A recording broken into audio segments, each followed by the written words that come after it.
Welcome back to part 6 of our Godot Masterclass. We spent the last few videos mastering GDScript, writing clean, professional code, but code is only half the game. The other half is math. Don't panic. You don't need a degree in calculus to make games. However, vectors are one of the most fundamental concepts in game development, helping developers represent direction, movement, and positioning in both 2D and 3D spaces. Today we're going to demystify vector math. You'll learn the difference between a point and a vector, how Godot's coordinate system actually works, and how to use vector addition and normalization to control your game objects. Let's dive in. To understand movement, we first have to understand the difference between a point and a vector. A point is just a location. It doesn't include any information about direction or movement. A vector, on the other hand, not only represents a position in space, but also includes information about direction and magnitude. Magnitude simply means how far and in what direction it moves from its starting point. In video games, vectors are used to represent a player's velocity, control their aiming direction, and determine their field of view. To make these vectors meaningful, we need to assign units. In Godot, 2D units are measured in pixels, while 3D units are measured in meters. There's an important quirk to Godot's coordinate system that you need to remember, though. The origin, meaning the coordinates 0, 0, are actually up here in the top left corner of the screen. This means that the y coordinate is negative when we move upward and positive when we move downward. So if you want your player to jump up, you actually need to apply a negative y velocity. In Godot, there are two classes to represent vectors. 2D vectors use Vector2, and 3D vectors use a Vector3. Because Vector2 is a class, it's not just a simple data type like a number, it's a more advanced structure that includes built-in functions to work with 2D coordinates. A Vector2 accepts an x and a y parameter. Note that the x coordinate is always given before the y coordinate. We can access the x and y variables of the vector individually using dot notations by simply typing position.x or position.y.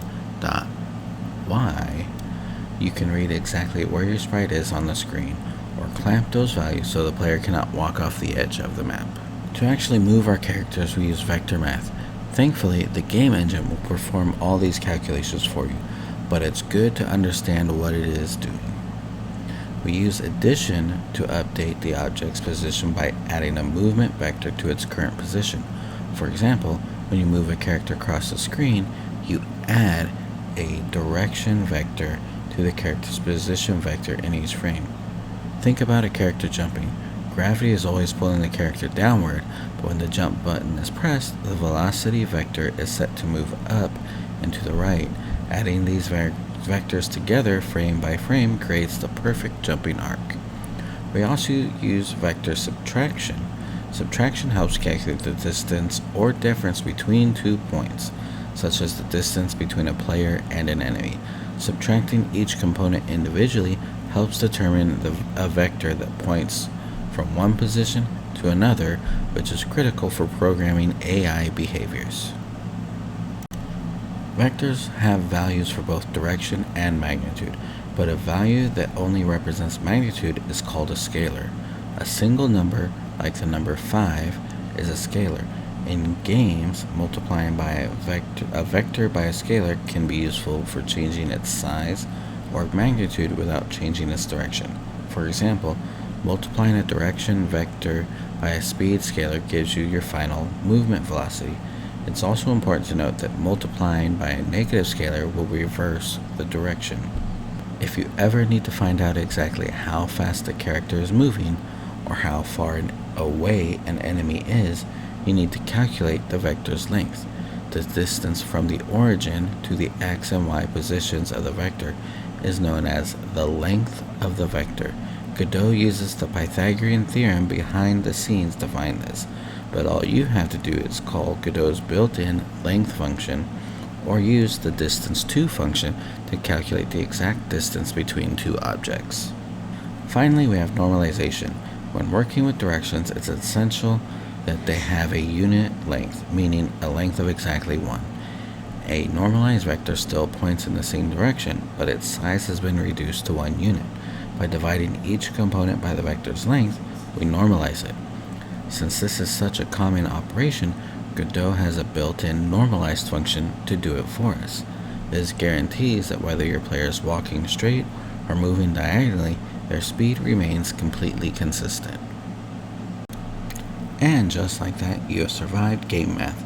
You now understand how Godot's coordinate system works, how to add vectors to create movement, and how to use normalized vectors and scalars to calculate perfect velocities. If this video helped demystify vectors for you, please leave a like and hit subscribe. In the next video, we're putting all this theory to the test. We're going to build our very first fully playable 2D minigame from scratch.